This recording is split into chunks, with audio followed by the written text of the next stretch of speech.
welcome back to another episode of the Pitch Putt and Puff podcast. My name is Roger, aka RGB. Appreciate everybody tuning in here tonight. Going to be bringing back some returning guests, local boys here. We got the Healium Collective going to be joining us here in a few moments.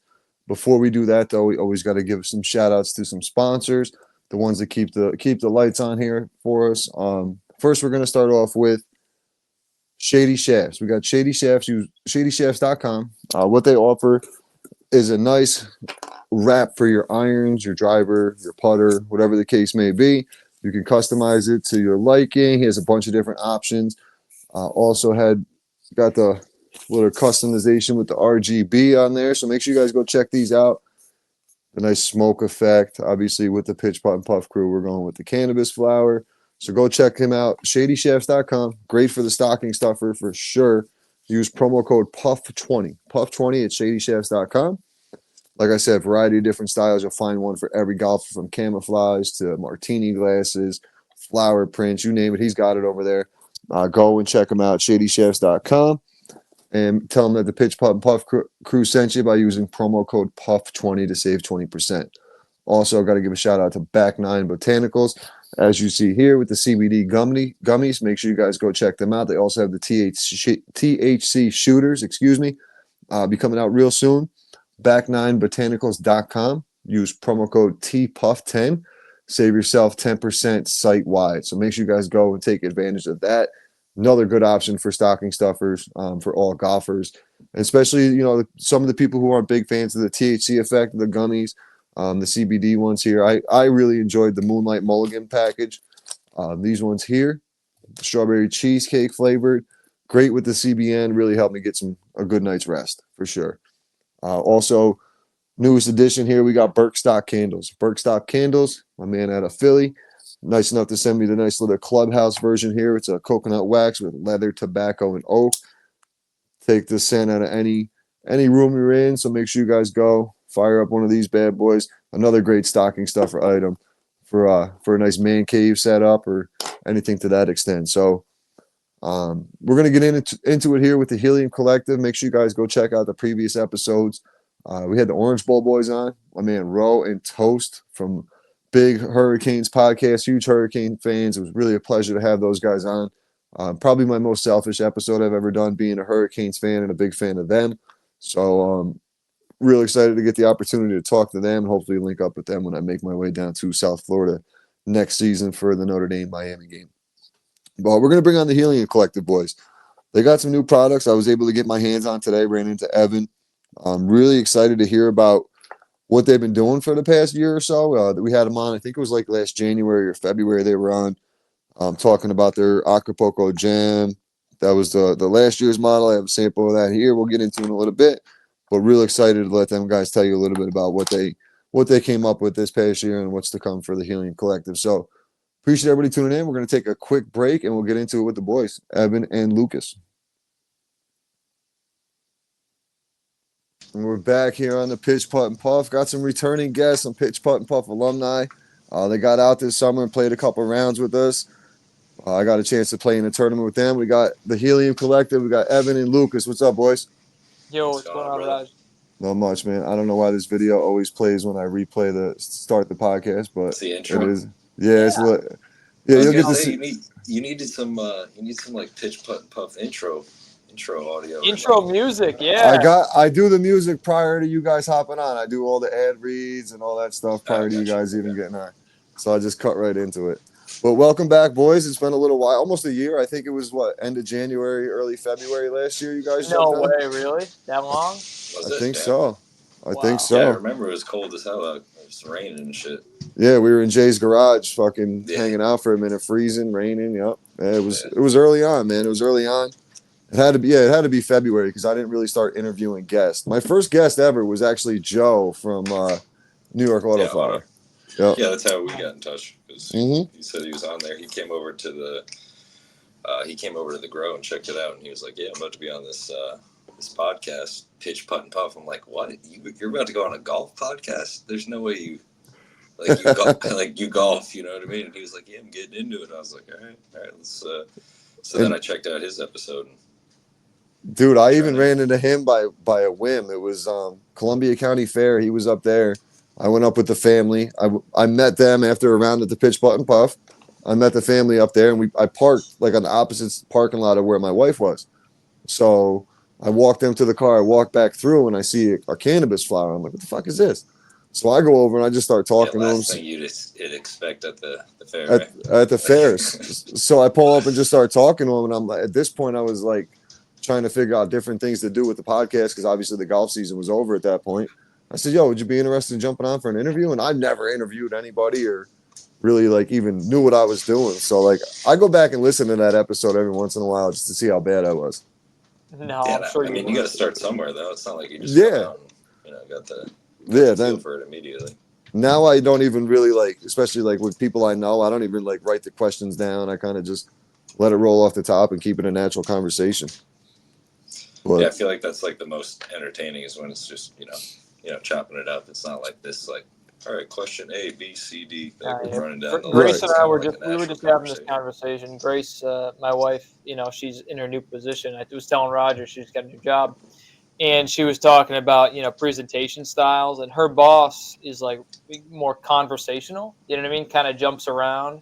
And Grace has always typically been like very like, here's the presentation, like this is the order, we're going to go through it. And I told her, I'm like, quite honestly, I'm like, conversational is the way to go. Maybe you can cover more ground if you like knock through a presentation, in chronological order and through like a time series. But like, people want a conversation, and that's how people retain information. They remember it more. We were talking about that, and she started adopting that now. And she's pretty stoked about like the way it's going. And I'm like, sometimes you don't get to every bullet point you were hoping for, or you don't always hit all of the points that maybe, you're supposed to hit.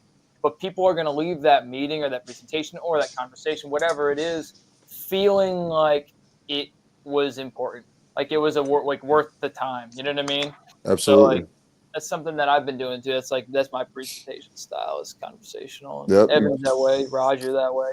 Yep. Try to keep it natural, man. People want, and like the same thing. Like I used to try to do like an hour episode. Now I try to keep it a half hour, 45 minutes at most. It's a ride into work and a ride home. Like boom, boom. There's the podcast. You're good to go. Yeah. So try to keep it short term. But since we've talked, since we've talked last time, what have you guys been up to, man? I see I got a chance to run into Evan today and get my hands on some of the new products. So what have you guys been up to? Let's hear a little bit about what's going on. Ev, you want to tell them the good news? I mean, we're officially a micro business. It took quite a while to get that actual license aside from like the provisional that we originally got. So finally got that. So now we can do, our own distribution, our own processing, start making, extracts and edibles on top of the flower and the pre-rolls that we can do in-house. So, from there we've been kind of just building out, like, we kind of talked about last time, but we were able to get a electrical upgrade to kind of significantly increase our flower canopy. So from there, we've just been kind of, trying to take everything out that, everything we're getting, we're putting right back into the business, trying to grow it to a point where we can just have a consistent, production schedule to just keep stuff in stores more consistently. Because just being a small farm, it is definitely, tough given the licensures, process and the money that goes along with that to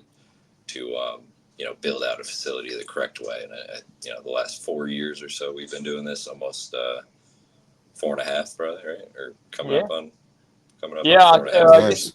October of 2020. So we're beyond 4 years. Good timing. Yeah. Good timing. Well, congratulations. First off, that's awesome. I know that's not an easy thing to accomplish, especially in New York State. But so that's the whole thing. You guys couldn't do edibles or vapes or anything like that until you got the micro license? Yeah, I mean, under the provisional, there's a lot of flexibility with it. It wasn't like we were hindered from doing that per se, but just have the official licensing capacity to do that, because it was disappointing with our initial conversations with a lot of processors in the industry, because a lot of them, there's really no incentive for them to drive another brand, when they're trying to, process product and turn it into whatever the extract is, whether it's edibles or, hash rosin or, any other, the vape pens and all that stuff. So, trying to find somebody to work with was tough, because a lot of them were just pretty much like, it's $2 a gummy to process, and we're trying, like a 10 pack is going to cost us $20 to work with a processor to produce. So now that we have that capacity, we're going to expand in that realm, because it's definitely a product we're asked for on a regular basis. I would say our, gummies, everybody wants a, solid gummy, and then the disposable vapes are extremely, convenient for a lot of Absolutely. people, whether it's like, adults with parents or, whoever, like, younger kids in college for going out to, whatever, a concert or something like that. It's just Right. very convenient, and being just able to having those sit in their options. dorm room and just puff it away. Yep.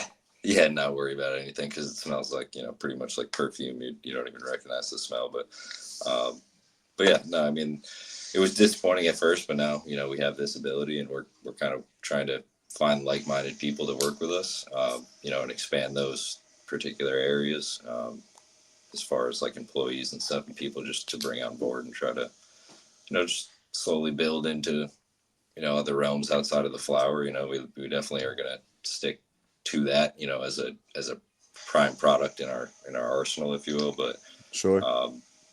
because everybody likes flower at the end of the day too. So, but yeah, I mean, it's been good since then, and we're just, trying to keep moving.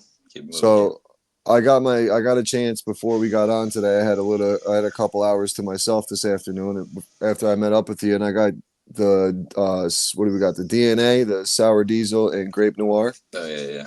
Man, not only the look. So this is like, I don't want to put it on YouTube. I'll get taken off. Get demonetized. Yeah, but the look, the color, like the crystals on it, like everything, dude, is so a lot of the New York dispensaries, what I notice when I go into these places, like when I'm somewhere in New York, I'll pop in. Like in the city, I was popping into it the past couple of weeks when I was down there for the Christmas trees. I would pop into a couple random places just to see what's different than what we have up here. Like even when I go into Bliss or I popped in. I've been up to Legacy, where you guys are a big part of, and I see some of the flower, and it's very like outdoorish, like very homegrownish, like outdoorish kind of look. If that makes sense. Yeah. But like what I'm looking at here, man, the trim job is awesome. This looks like some like it's the best looking bud I've seen. And then when I smoked it, the taste, the punch, like I was feeling great for when I was sitting at home this afternoon playing video games, bro. My couple hours to myself, and just it really had that sour kick, that old school sour kick to it as well, which is something I miss from. That's like my favorite strain is sour. So great job with this this DNA, the sour diesel. Is that where you go? The DNA? Yeah, DNA is actually from a good friend of ours. I didn't pop these seeds or create this, or we didn't do this in house. This is from Mean Seeds out in Ohio. These are actually guys that we met damn near 4 years ago out in Rhode Island. We went to a Gene Traders event and kind of just walked around. There's a lot of people selling clones and stuff, and we kind of gravitated towards this one table, and it was Mean Seeds. We started talking to this guy John and his buddy, or his good friend there, Southie. Yep. Yeah, we just started like kind of chopping it up, and he was talking about all these breeding projects he's been doing, John, that is, and how he's been trying to work on having a step up on getting a facility in Ohio, because that's where he's out of. But just a lot of the stuff he was saying was interesting, because he was doing things with the genetics projects that were things that I was interested in, as far as like trying to breed for mold resistant plants, or plants that obviously still maintain that quality, but can kind of deal with adverse conditions and aren't necessarily like going to succumb to botrytis or bud rot, or all these things that if you've grown a few times, you're probably running into at some point, especially if you're doing outdoor. Bugs or some shit like that. Yep. Yeah. I mean, it's inevitable some way, shape, or form. especially if you're like bringing clones in or whatnot. So, but anyway, yeah, DNA is one of his cuts. He actually, just kind of gifted it to us. He's actually had a lot of great advice for us throughout the process, and he's got a John's a great huge guy. facility in Ohio now. He's actually working on a build out in Greece as well, which wow. is definitely interesting. He's just a really in tune dude. He knows everything pretty much about the industry, and he's always we always kind of lean on him to a certain extent for some just general advice as far as like moving forward and kind of the right steps to take, or equipment, especially infrastructure support. Like when we were first like applying, he helped us out like building out our SOPs, like standard operating procedures, right? I think he might have sent us over maybe 120 documents in a zip folder of like different SOPs for everything, from like harvesting to protective eyewear to destruction of cannabis, residual biomass. I mean, like, he had a lot of really great documentation that helped us out ahead of time. Do you guys find people in the industry are more like that, where they're giving you a helping hand, especially being up and comers and smaller brand, or is it more of a pushback where like we're doing our own thing, we don't have time to assist you kind of thing? Yeah, Roger, it's a great question. So like earlier, it was definitely like earlier, it was more collective, and obviously, our angle is as a collective. We work with like New York Autoflower, we work with John over at Mean Seeds and Southie. Like, we really try to rep other people that are collective thinking, people in the industry or industry leaders that are trying to promote other people and really embettering the industry, growing the industry as a whole. But the last few years, I think that's maybe been waning.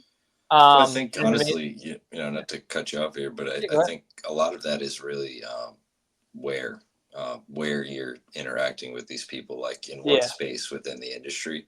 Okay.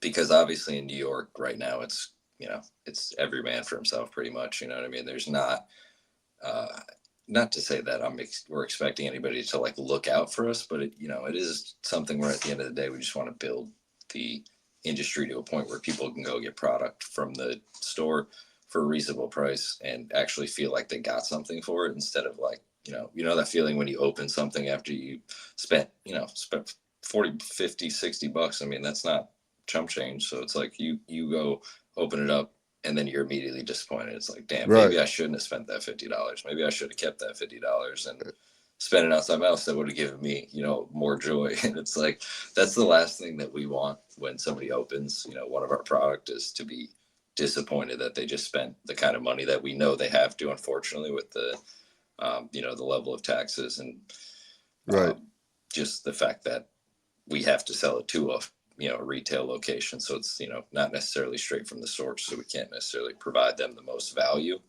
But that's really the last thing that we want to see from that. So anyway, to get kind of back to the question here, I'm sorry for going on a tangent, but you're good. I think in those realms, like the Gene Traders place, where people are really out there, like they're setting tables up, sitting there for 8 to 10 hours just to have conversations and possibly sell some stuff. Obviously, you're trying to make your money back, but right. And Lukas and I have been there. You know what I mean? Trying to just get the word out about our brand before before the whole market really started, when we were just CBD stuff and clones, just trying to get something going. So I feel like in those realms, if you will, those are great conversations, and they're really people that are out there just being like, you can feel that connection with them, you know what I mean? Where it's like, you're on the same level as me. Like, we're trying to get to the same place. We shouldn't be stepping over each other. We should kind of be like, let's get up to that point. And, once the industry is established, the big dogs are the win, the people who are providing value should win, I mean, that's really what it comes down to. But build some type of support team to where you guys can all help one another. Like what was it, John, you said, and Southie are helping you guys. Just even the fact giving you the documents, like to point you in the right direction, to tell you, okay, this is what you need, the safety glasses you need. Like, that could be little minor shit that's going to take time away from something important you guys actually need to do down the road, Yeah, and Roger, another like thing you helped, you called it out early in the episode here. You mentioned the legacy. Matt Robinson, the owner of Legacy, has been super helpful and super supportive of us.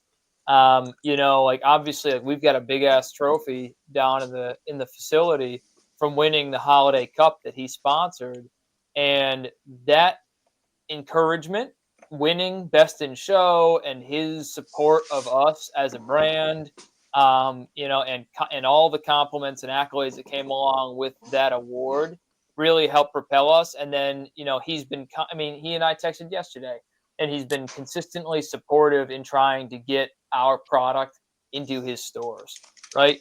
And he's, I've sat down in the back room and chopped it up with him. Like we were eating like Lay's chips one day, just like I went there to drop off some product and we're talking. He's like, listen, he's like, you guys are local, you guys have good product. He's like, you guys are the guys I want on my shelves. As long as you can nail your production schedule and make sure like you can keep the shelves stocked, like you guys are the kind of guys we want. You know what I mean? And he helped us with price point, and he's helped us figure out like what he needs for margins. Like, and that's stuff that you don't know. Like, it's tough because as a cultivator trying to wholesale stuff to retail dispensaries, that's information you don't have. You have this weird negotiation where, sometimes retailers don't want to tell you really where they need to be as far as profit. You don't really want to tell them as low as you're willing to go.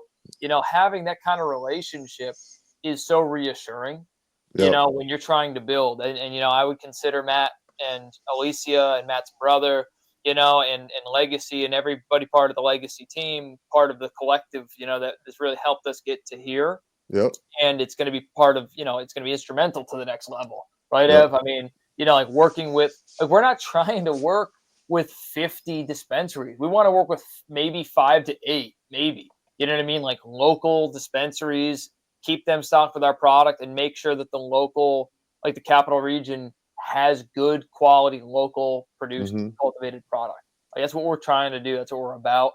Evan has an incredible eye and incredible knack for setting a lineup and building the genetics line, and keeping it fresh, but also making sure that people who have a preference, who have a favorite, are also taken care of.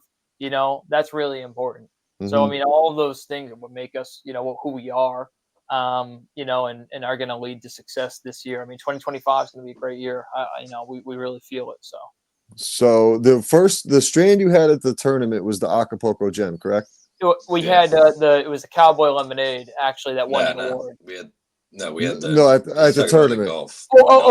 Sorry, the golf tournament. Yeah. It was the Acapulco. Okay, so the Cowboy's the one I haven't tried yet. I think I had some flower of it a while back. Yeah, I think we gave you an eighth of it when we came. Yeah, when you came to JR's house. Yes. I got some on my desk right here, brother. There you go. Well, Ev was nice enough to hook me up with a pre-roll, so that's the one I'm going to fire up right now. Yeah, you should. Let's go. It's a hybrid.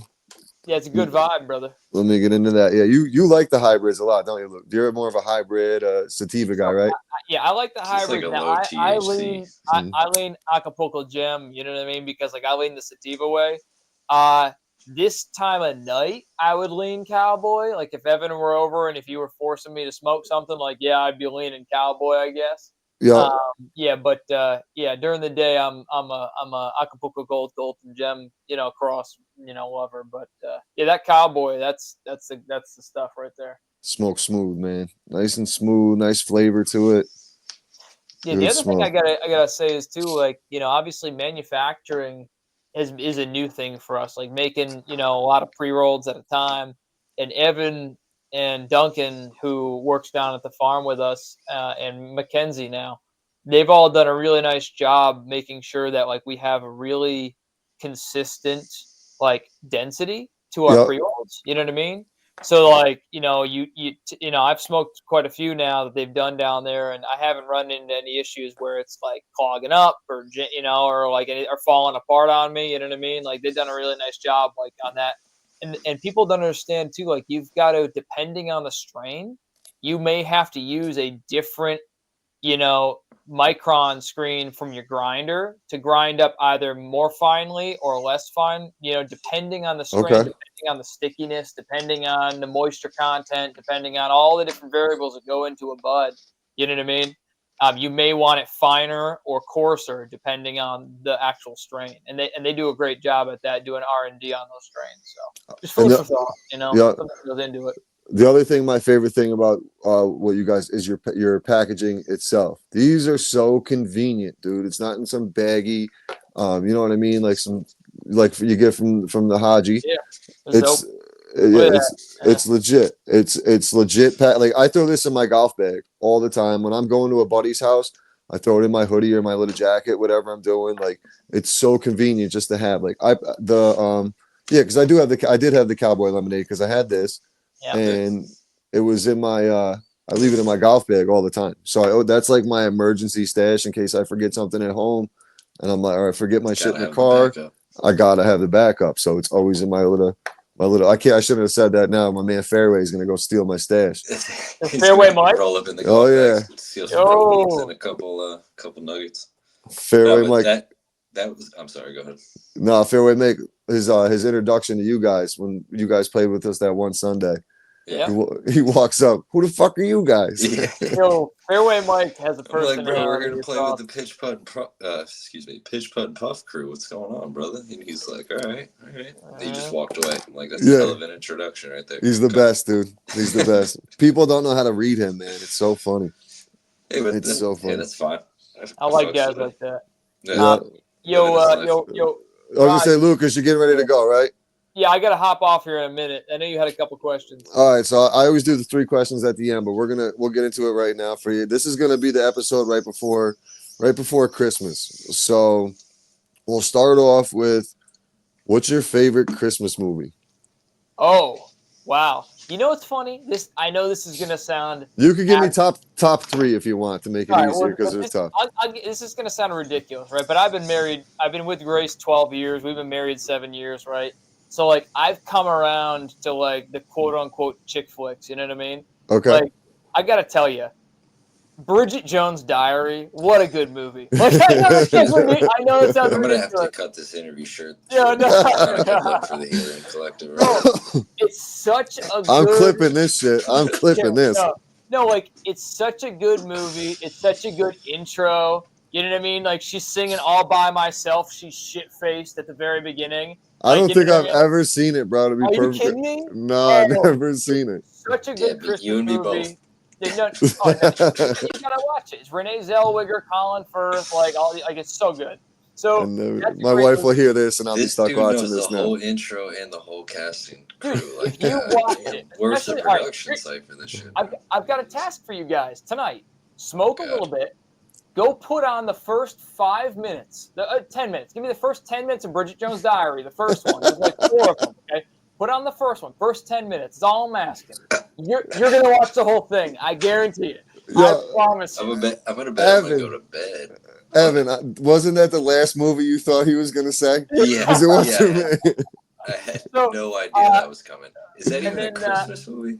So then obviously, like... is that a Christmas movie?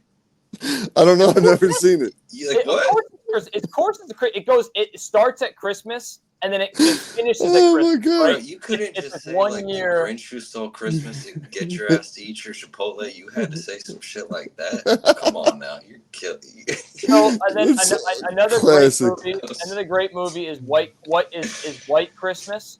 Right? I've seen that, yeah. That's like what, like a 1950s movie or whatever it is. Probably before that, dude. Yeah. Yeah. Awesome movie, you know, like that's just a great movie. Classic. And then third, I guess. Boy, that's a tough one. I don't know, like maybe you'll lean like towards one of the like more modern, like early 2000s movies. Like Harry Potter is always good around the holidays. You've got like a bunch of other movies too. Like 24 hours of Christmas Story. About a Christmas movie. You said Bridget Jones' Diary and Harry Potter. Get those. Dude, these are Christmas movies. What do you mean? These are great movies. Yo,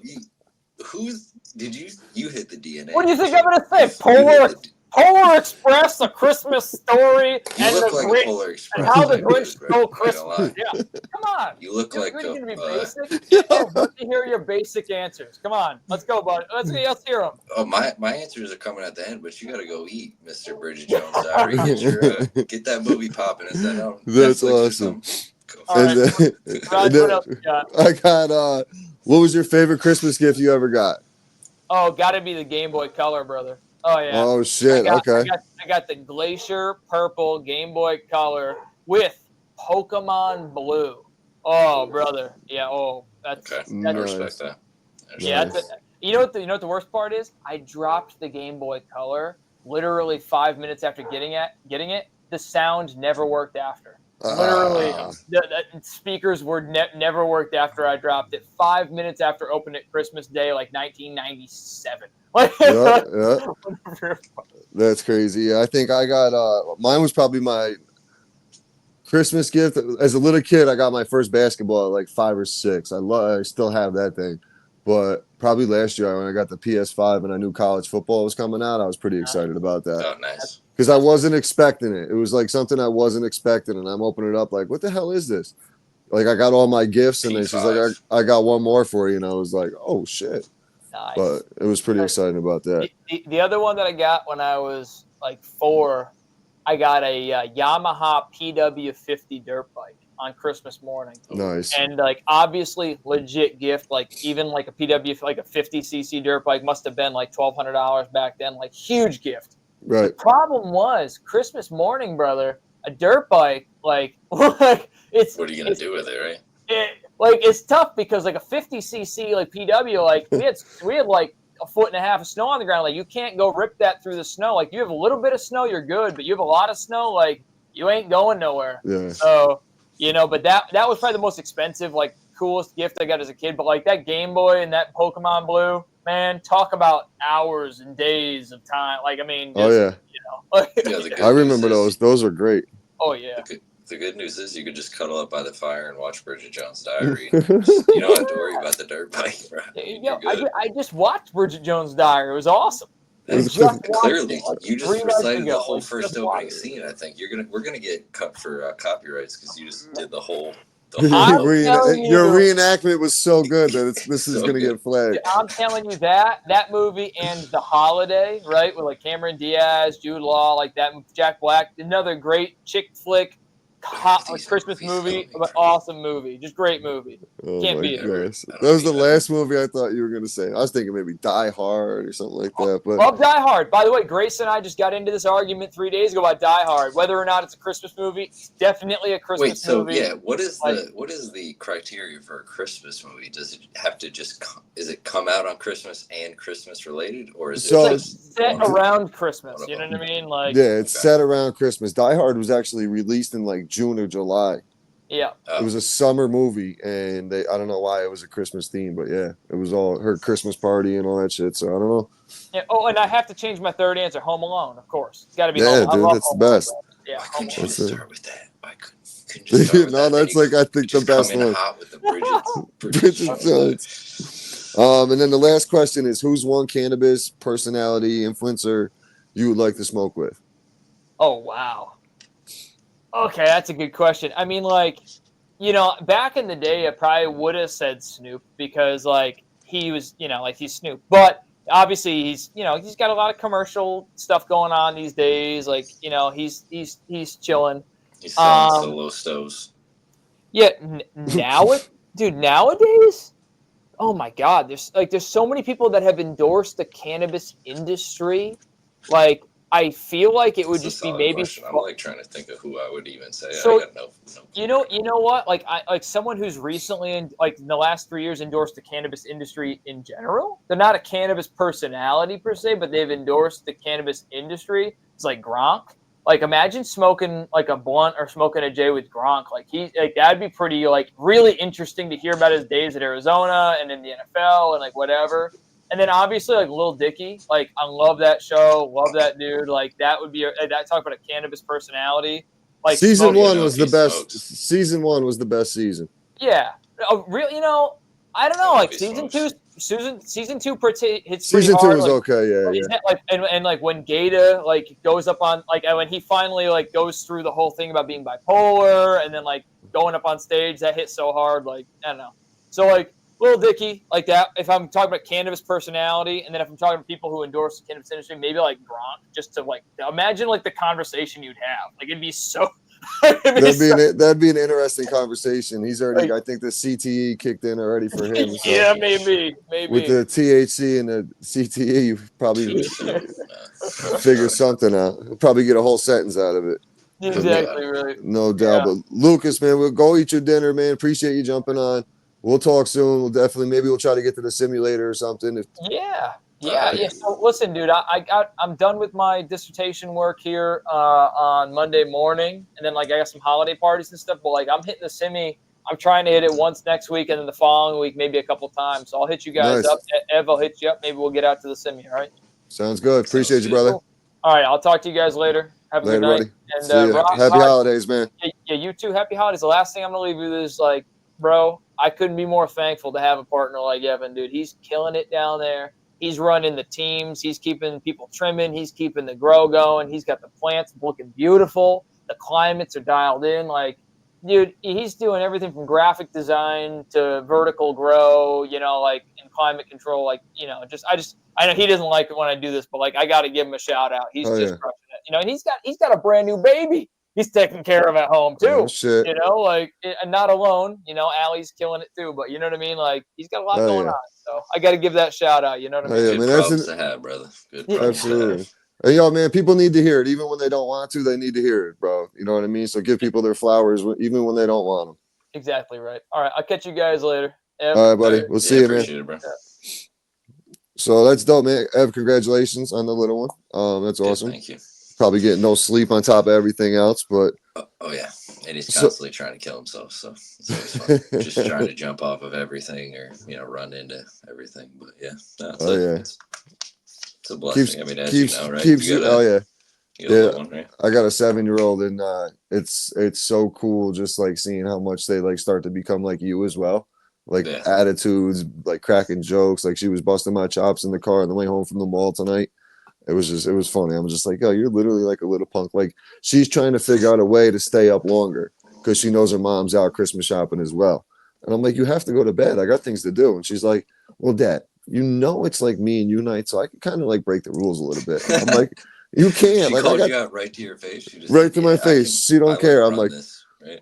Pretty much. And I'm like, I respect your gangster because it's kind of like what I would have done as a kid. So it is what it is. Yeah, I've also got a stepdaughter as well, and I've been coaching her basketball team. She's in 4th grade now, so that's been an interesting endeavor for sure. Just and cool because I get to go out and play basketball with her a couple times a week, and she's been into it. She was doing actually a similar thing the other night where I was watching some college basketball, and she's like, "Oh, can I watch basketball with you?" I'm like, "Well, it's kind of bedtime," but then in the back of my head, I'm like, "But."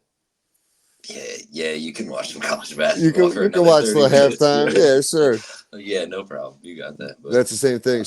I got my little one playing hoop, man, and that's where we were at today. We went out and got a new pair of hoop sneaks, and I'm like letting her pick out what she wants, which is there's not much out there for girls, especially.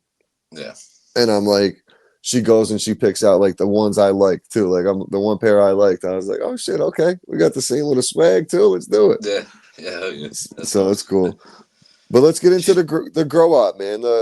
What you actually do with the company and like how much you have to deal with, like he was just talking about with like the climate in the room, and obviously you just expanded everything as well, right? Yeah, well, we've got we go vertical in our flower room, so we have 2-tiered flower set up with multiple racks, and it's definitely been a process because we built out an existing structure. We had to kind of add HVAC, add the lighting, add everything. And at every step of the way you go, there's always, with the changes you make, there's always basically things to deal with those changes that you make, like things to adjust because, you can calculate it and try to figure out what makes sense. But until you actually like set it up and, start running all the lights and seeing how much heat the ballasts are going to produce and how much humidity, 200 plants per rack is going to, produce at a certain point because they're constantly, breathing in and out of the air. So there's just a lot of factors that come into it. But that's honestly like one of the, I'd say one of the most interesting parts is like the challenge of kind of just always having to, be ready to kind of bob and weave for whatever the problem might be. If it's climate related, if it's, like we were talking about earlier with like the bugs and the pathogens and things that can happen with plants along the process. So Yeah. That's kind of, what's been keeping me into it is like, just the constant, like you have to kind of be on your toes at all times and like be ready for what's going to happen from, from a plant standpoint, from a structure standpoint. I mean, power outages, things of that Yeah. nature, like all those things that can come into play. But yeah, I mean, we've really been putting a ton of effort into just, maximizing the quality of the structure, just so that whatever comes out of that building is going to be, the best it possibly can. So, setting up the lights has been a bit of a process, but we've got now, we're going to have 24 flower lights. We've got another bedroom where we store all the moms and do all our cloning and everything. So we keep a consistent product. So, so yeah, I mean, it's definitely a lot, but it's something that It had to be stressful as hell in the beginning when you were trying to, like, once you made the expansion and started the next grow and keeping the climate, obviously checking to keep everything regulated to what you wanted to, and constantly adjusting this and that. And I mean, I could only imagine how stressful that had to be.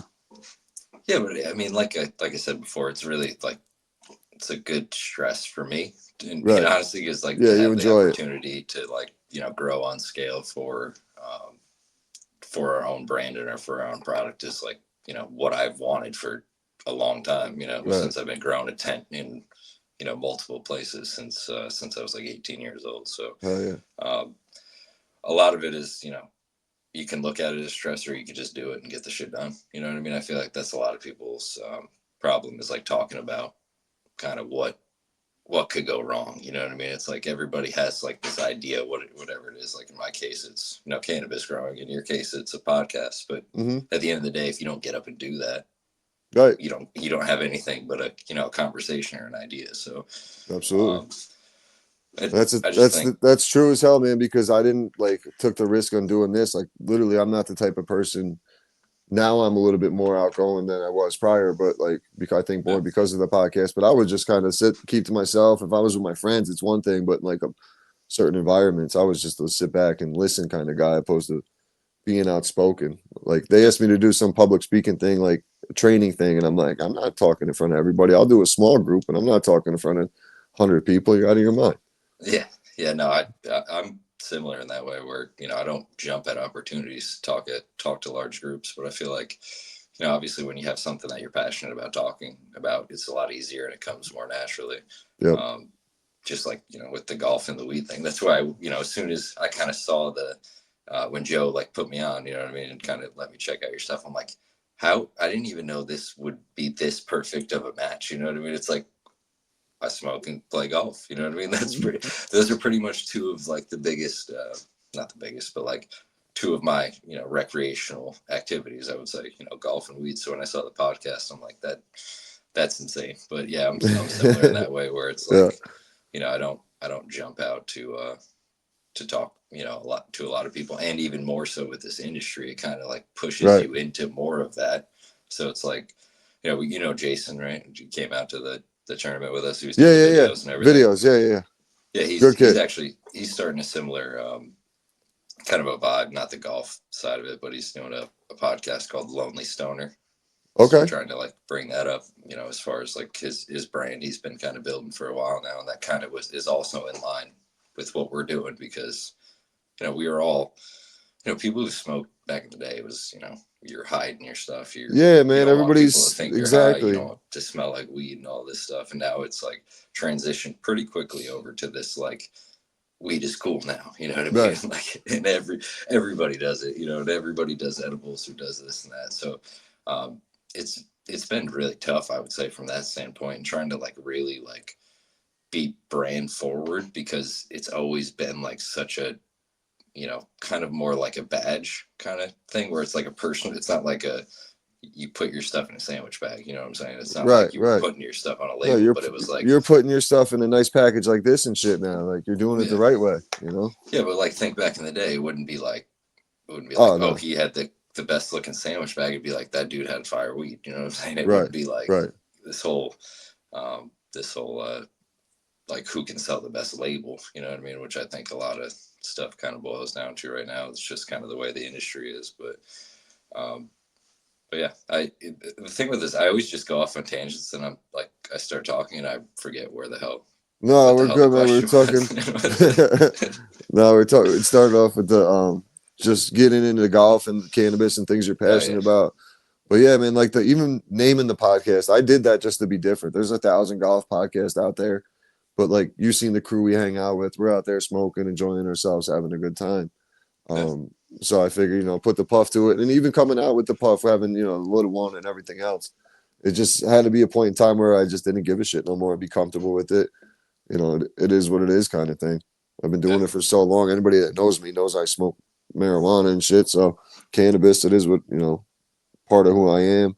I don't abuse it. I use it, for like right now. This is my nightcap. I got the cowboy lemonade. Gonna put me as soon as we're done here. I'm gonna go down and pass out. So Yeah. that's it. You sure you don't got time for Bridget? Which one?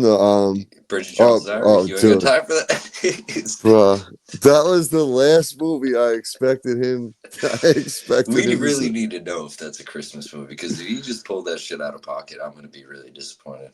Dude, it was probably what he had. He was probably watching Lifetime in the background. My man, that's so He was funny. watching the Oprah Network or some shit, whatever the hell that That's is. so funny.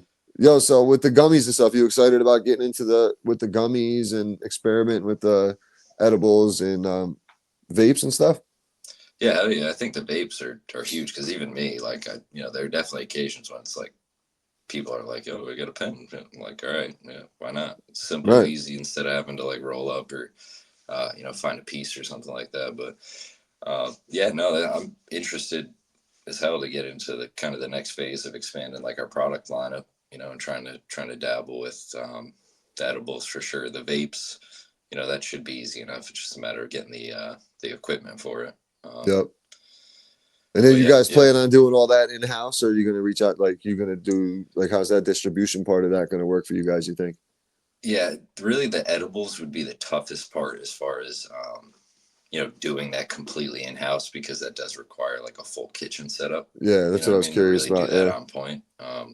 So that may be something that we kind of try to work with somebody as far as like a processor. Yeah. But like I was telling you earlier, it's been so tough to really get a read on who's who's legit or not, as far Sure. as what their end goal is. A lot of times we were hearing about how yeah, they'd process our stuff, they'd make us gummies, but it might not be our processed stuff in the gummies.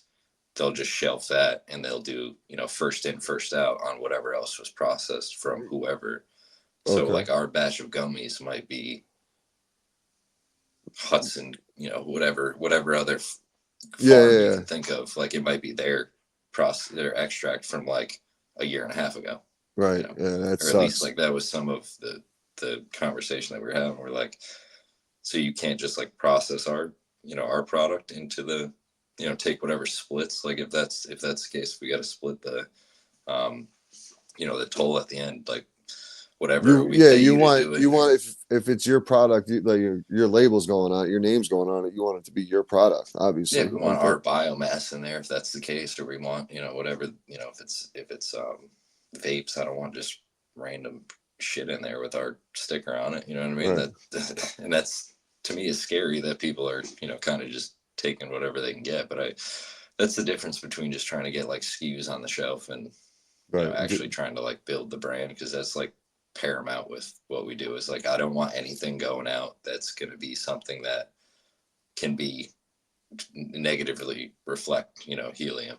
So it's not like we're the stuff we produce is great, so we don't really have to deal with any of the like having to throw out product or anything like that, because we stay on our IPM, our integrated pest management, and stay ahead of that. So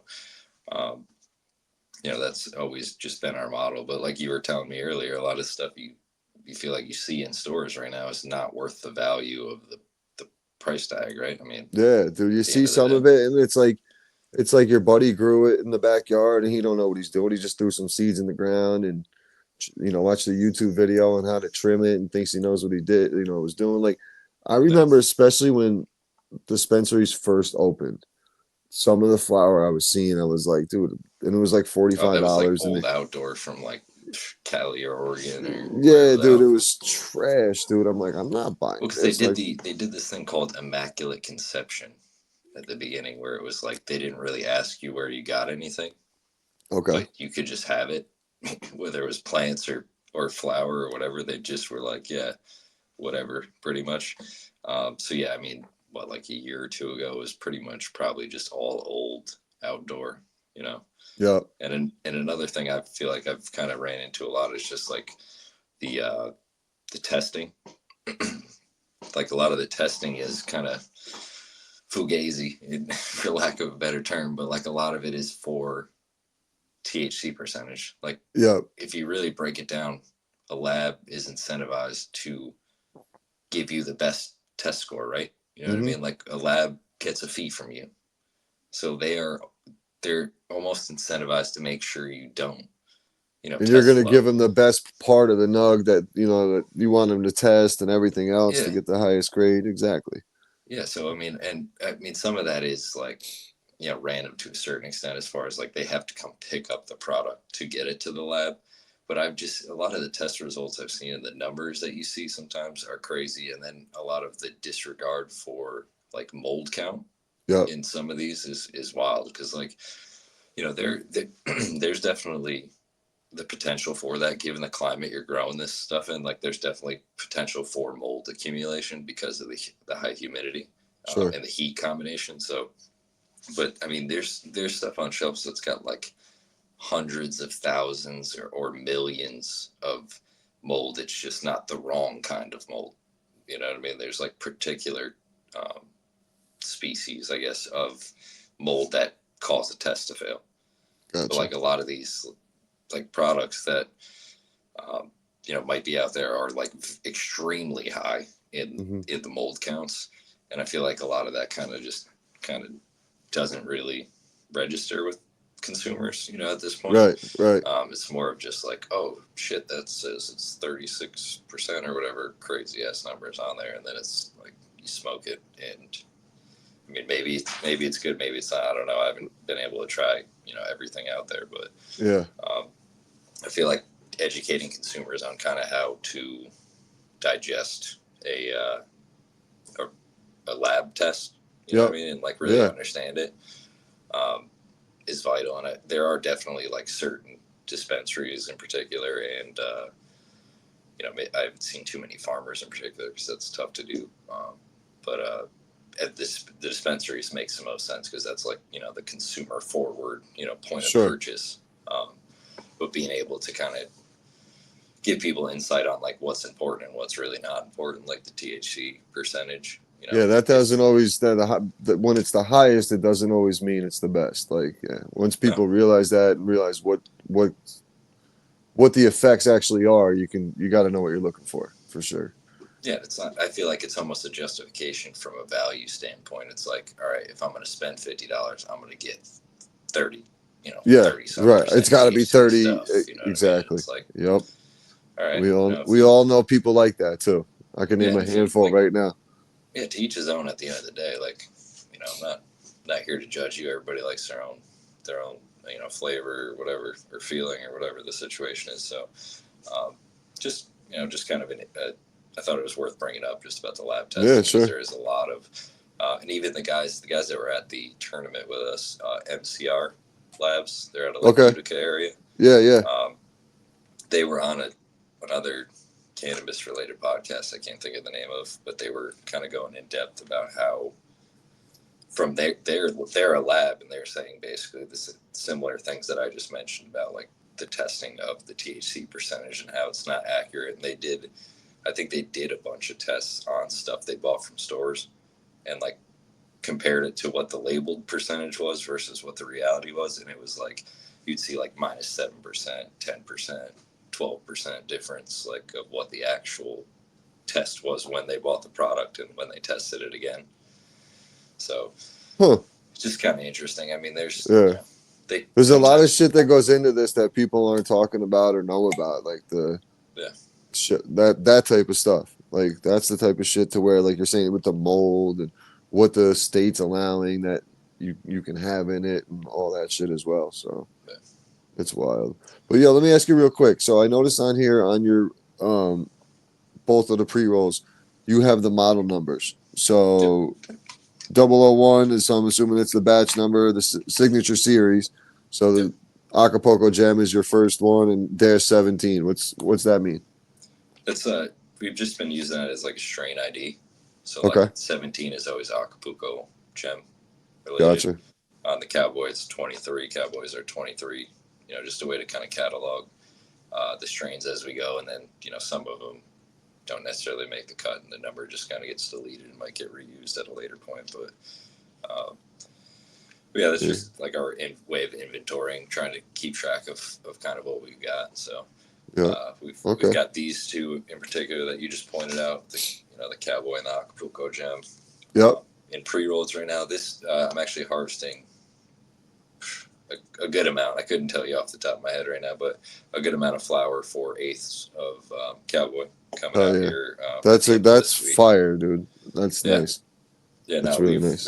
It's been really good to us. That's from Clearwater out of Florida. I popped like 25 of those seeds and found one of them, and that's been kind of our prized possession to this point. But I've been really excited about the DNA, and I'm glad. I appreciate the stuff you said about it earlier, because I've been looking at that for weeks and being like, this is the shit right here. Like, people are gonna like this sour diesel in New York, and it's got a little extra on it with the grape pie GMO cross, the grape Nora that the sour's crossed into. But I'm telling you, like, this is like, it's an interesting clash. So like I pick, like, if I go somewhere, I like to see, like, that's the other thing I don't like about some dispensers. You can't see what you're buying. You're looking at a picture on your phone.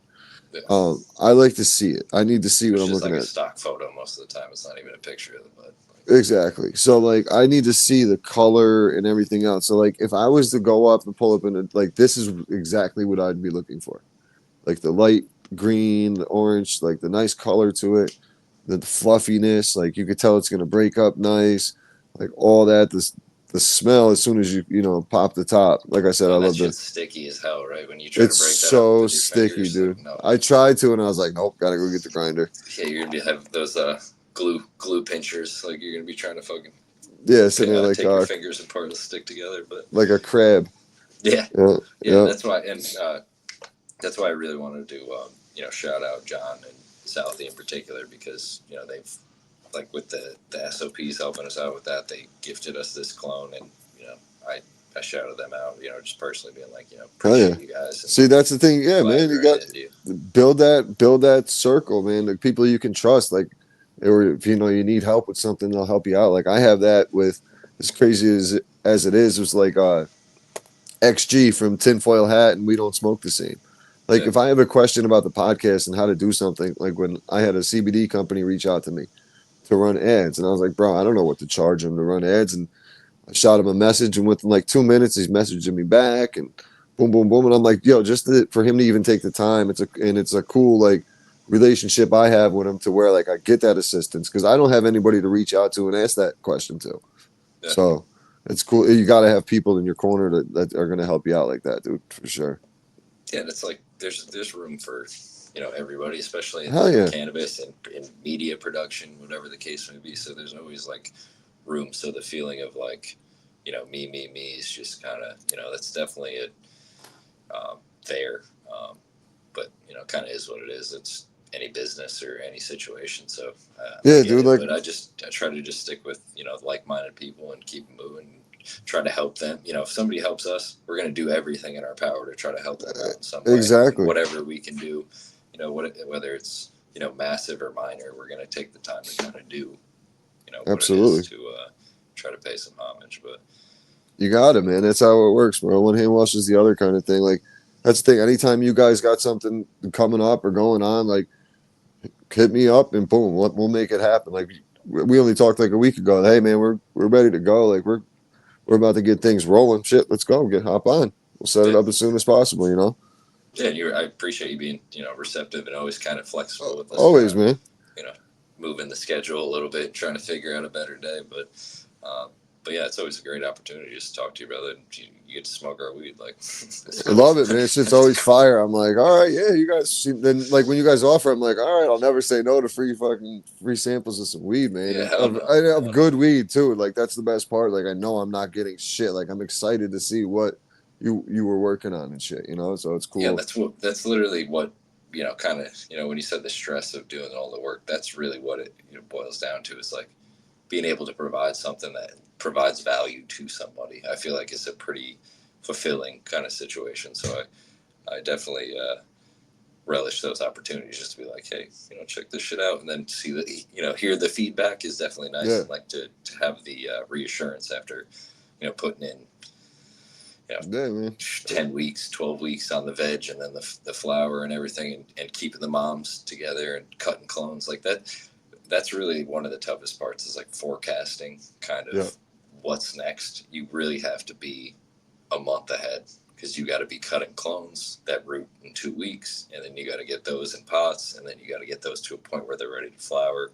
So you're talking maybe even a month and a half. You got to be ahead and have a general count, or more exact, to like make sure you're maximizing the canopy on a more consistent, production. So right.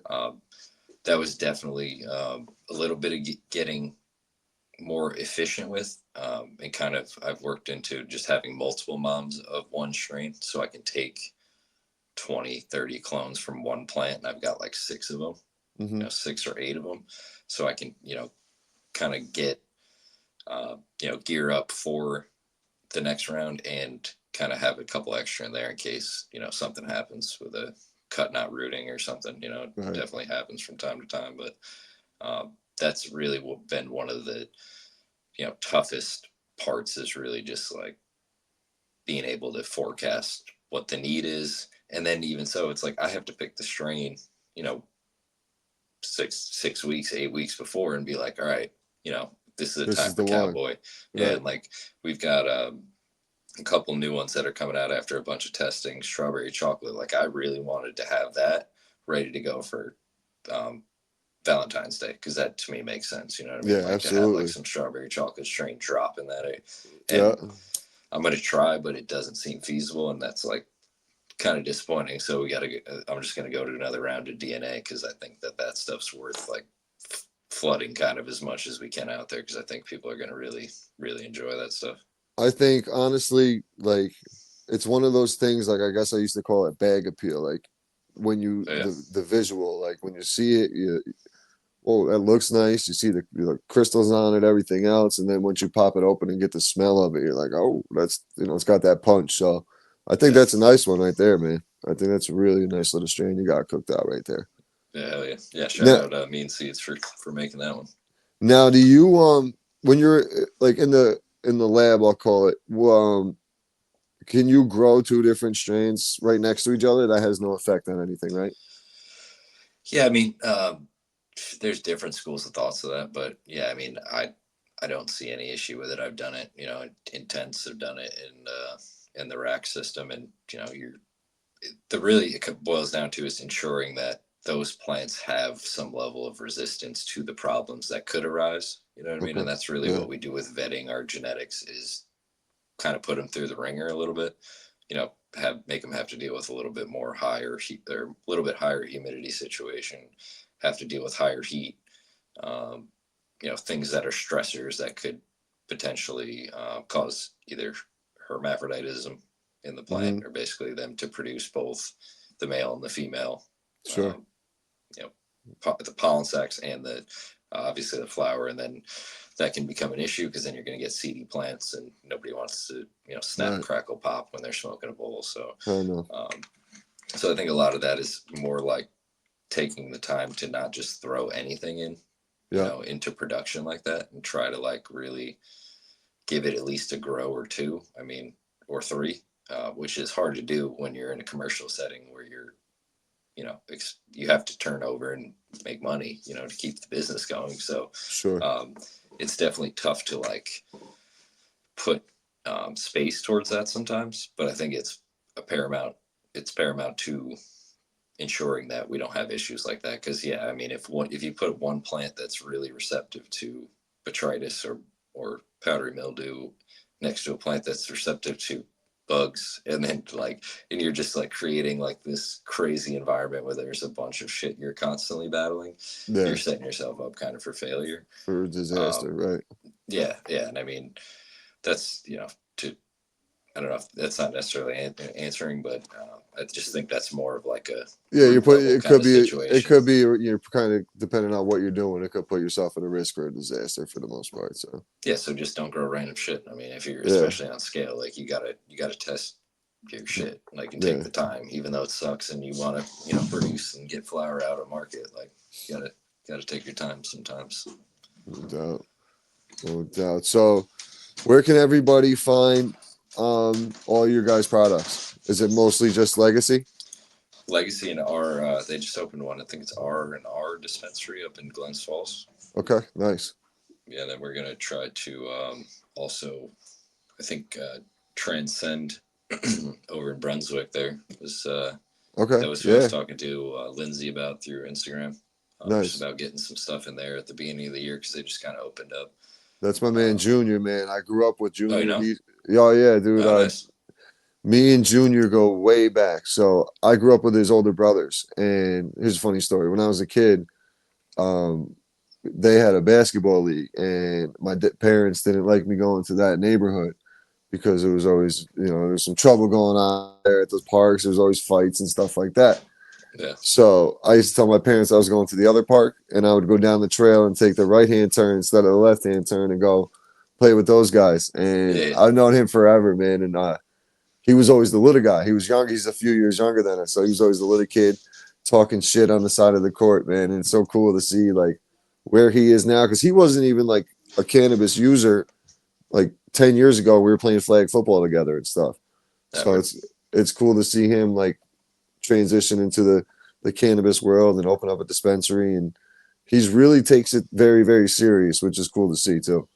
Yeah, I feel like you got to. I mean, that's a lot of legwork to get a retail spot open, as Hmm. far as like the paperwork and everything that goes involved. So I applaud anybody who, has one, let alone, with Matt having two, or I think he just helped out with the Glens Falls spot. Okay. But he's pretty intricate in, just assisting that situation. Yeah, And we got to keeping get things you going. guys for sure on this side of the river. We got to get some helium products on this side of the Hudson for You sure. talking like 420? 420 Or just, Transcend, either one, man. We got oh, to okay. Yeah, they're get right you there. guys over here. Yep, we got to get you Oh, yeah. guys over this way for sure. So let's get into the three questions. We'll wrap up here. Okay. What was besides Bridget Jones? Yo, that's gonna be the. I'm That's not getting gonna. clipped. I'm not gonna be able to clip it because I'll be laughing so hard the whole fucking Yeah. time. They can't Excuse me. show up. We might have to delete that. Can we edit the Oh pod man, for the brand, bro? That's not good for the I brand. might have to. Holy shit, that was so funny. What's your favorite top three Christmas movies? Oh damn! I see. You asked me these questions already, and I still don't know if I fucking have answers to them. But Christmas movie. I mean, classic Santa Claus with Tim Allen. That's pretty classic. Okay, that's a good one. I like one. That was probably be like three. Uh, hmm. There's a lot of them, man. There's a Yeah, I lot mean of them. there is a ton, and he went off he got me all screwed up because he said two that I was not even in the realm of my Yeah, what thought was the other one? process. Harry Potter. Harry Potter and what? It's like, wait, what? Just because it snows, it's a Christmas movie? What the fuck? That was funny. Damn, That was so Christmas movie. funny. I've never seen either one of those Bridget Jones or Harry Potter, so I don't know No, what the fuck. I mean I seen Harry Potter with the kid or with my daughter and stuff, but No, I never seen Bridget it, so I don't Jones. know how it's related to Christmas. Yeah, I guess I'll just go with the classics. I mean, I just watched like The Grinch. That's a classic one. A little Hell Jim yeah. Carrey, like real one. Yep. Damn, what would be my top Christmas movie? See, I put some thought into this earlier, so that's when I was coming up with the. I always Yeah. figure out my answers before I write these questions down. Makes it a little easier for myself. Yeah, and I can't say I dive deep in the Christmas movie realm. I'm not really. I'm not a fan of winter because you can't golf, so it Hell kind of no. takes away from the ambiance of Christmas movies when it's like Has to be Oh, snowing outside it to watch sucks, man. It sucks so bad when it's just like 45, 50 degrees, and you're like, man, I could be golfing, but there's still snow on the ground out here. Can't do Yeah, shit. like I like the simulator and stuff, and it's cool to at least be able to swing the club. But I feel like It's not the you just same. start trying to get swing speed and try to just start cranking the ball Yeah. because you're hitting it into a screen, and it just I don't know, it's just not the same as Seeing the ball fly. seeing all the stats get you all excited. You want to swing as hard as you can. Yeah. Yeah, and then you're like putting, and putting's a pain in the ass. But Putting's terrible on those things. yeah. So my last Christmas movie, let's say, shit, can't even think of a Christmas movie. Let's see, Home Alone. That's classic. There you go. Yeah, that's a good one. That's one of mine. Home Alone would be in there. I would go Home Alone, Christmas Vacation, and Jingle All the Way with Arnold Schwarzenegger and Sinbad when they're going for that Turbo Man toy. Yeah, I remember that one. I love that one. That was back in the day, but oh yeah, that's old school. it was like 90s. Yeah, hell yeah. That's probably 94, 95 when that one came out. Yeah. That was a good one. Next one was, what was your favorite Christmas gift you ever got? I had to say the PlayStation 1. That was like my first ever game console, and my parents were not about the game life. They were not into that, and I would want one every Christmas. Then my uncle went and bought me one because he would always buy me the things that my parents didn't want me to have. So he got me the PlayStation 1. So I'd probably say that was one of the best Christmas gifts that I can remember, especially like early on. When you were a kid, yep. And then last one to wrap it up here. Who's one person, one cannabis influencer personality you would like to smoke with? Oh, probably. I don't know if people know this dude, but East Coaster Dan. He's got a spot. I think he's in Rhode Island. He grows like big ass plants, and he uses like these bonsai stakes, and they got to be like 6-7 feet tall, and he's got warehouses full of these just massive plants. Yeah.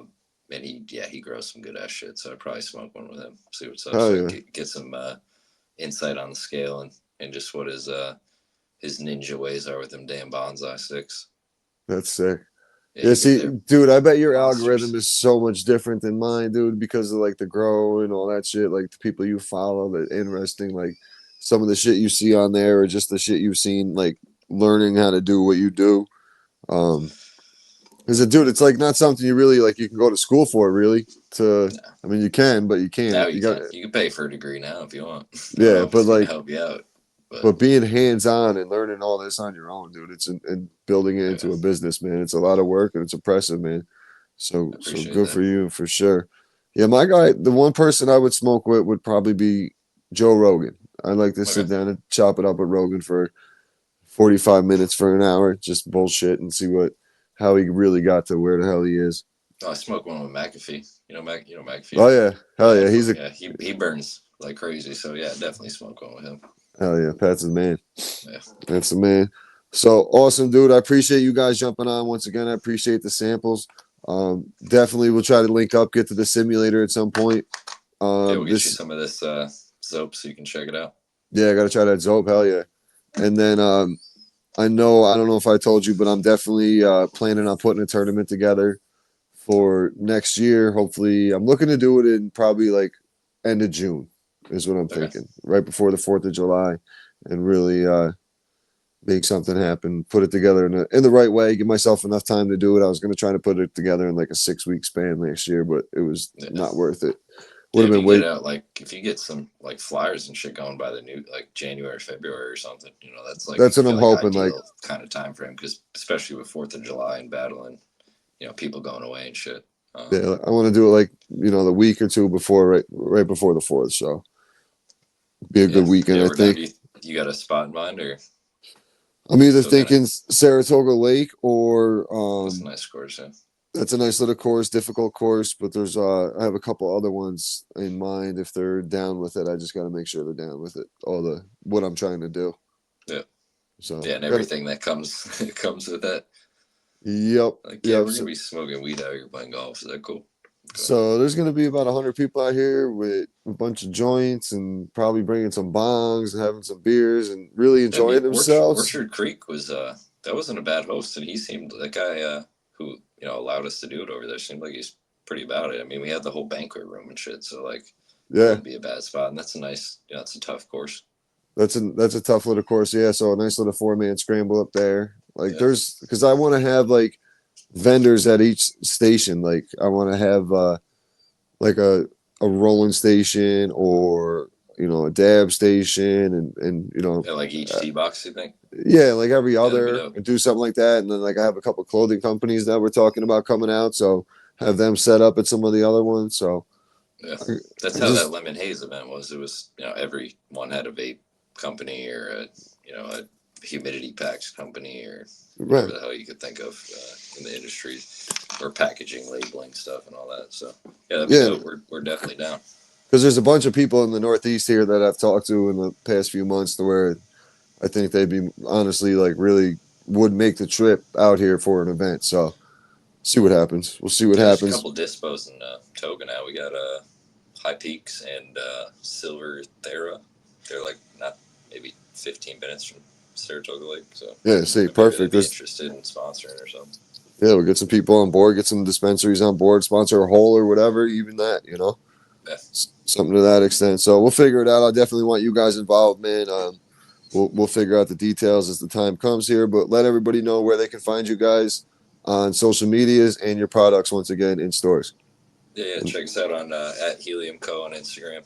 We've got our DNA and Zobates coming out here in the next probably about a week and a half, just depending on the testing turnaround. But they are labeled, ready to go in, and I believe Keisha is coming over to pick them up tomorrow, so they will go into lab testing.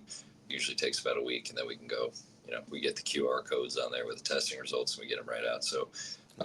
First and foremost, definitely going to be over at Legacy and R&R dispensary up in Glens Falls, New York, and to be determined where we get the rest of the lot too. But sure, somewhere local to the Capital District area. So yeah, check us out. We got the pre-rolls coming out as well. So Awesome. a lot of good stuff on the horizon.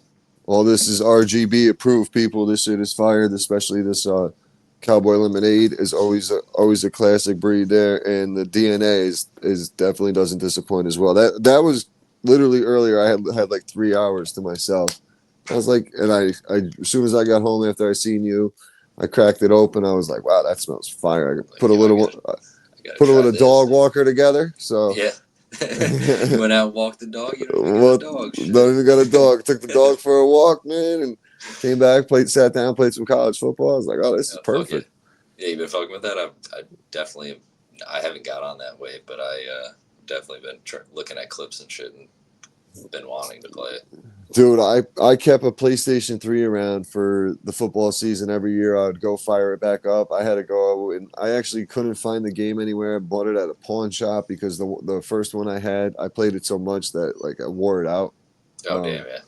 Because they didn't make it for 12 years, so they finally came back out with it. Once they did, man, I haven't stopped. I need them to do a March Madness game, bro. I would be all over college basketball games. They should now, man. It, right? Yeah, they got the it. NIL and shit. Why not? They used to have one back in maybe not 08, like 06 or some shit, 05, 06. Yeah. And I would just play like the tournament over and over again. I'm a Duke fan, you know what I mean? Okay. So I would literally just drop in with Duke over and over. I'd play that for hours, so it was fucking fun as shit. So. Yep. Good old days with the college games, man. Not Ed O'Bannon. Who was it? Was it? Yeah, it was O'Bannon from UCLA who fucking ruined that. Took away the college. Yeah, because he's the one who fought against the NIL. But I mean, now it's kind of a good thing because he got these kids paid, and now we can have the games with the legit players' names and everything else. Yeah, so it's dope. Definitely brought me into watching college football a lot more. Just yeah, the whatchamacallit, I can't think of the word right now, but the evenness of the games, you know. Yeah, evens everything out, man. It does. The balance of everything is because like that's why you see Nick Saban retiring, and you're gonna see he was out, he was gone. He's like, yo, I see the writing on the wall. I'm fucking out of here. And there's a good chance like Dabo Sweeney's not going to be around for long, and you're going to see guys like Urban Meyer not come back because they can't go and drop off the duffel bag at kids' doors anymore. Well, and they got egos too, right? They're not going to have some like backup defensive lineman be like, nah, I'm going to go commit to Georgia because you don't want to give me playing time. Urban Meyer be like, word, I'm going to go to this bar and try to bang this chick's wife or something. Yeah, right. Whatever the fuck weird shit. Yeah, doing he's trying to get with co-eds up in Ohio Yeah. State, man. It's like just wild shit. Yeah, they got egos for sure. I mean, when you Big make egos. the money of these people, did you see the buyouts in college football with these coaches? Like It's 70, crazy. $90 million. It's like, bro, Dude. you're paying him that much to not work? Oh, Yeah. okay. What? Florida State's still playing Willie Taggart. Like, I think it's like $7 million a year, and he hasn't coached for them in 5 years. That's Like, crazy. it's crazy. It's It's crazy they absolutely have nuts. that much money to be able to do that. You're talking Yeah. about whatever. That's topic Boosters. for another day, but Absolutely. Which Yeah. we'll get into at some point. But I appreciate you guys jumping on. Make sure you guys go check out all their products over at Legacy. And once again, guys, appreciate your time, and we'll chop it up again soon. Appreciate everybody tuning into the Pitch Button Puff, and we'll talk to you on shit. I don't know. We'll probably figure it out after the holidays here, but we'll talk soon later. yeah. Shit.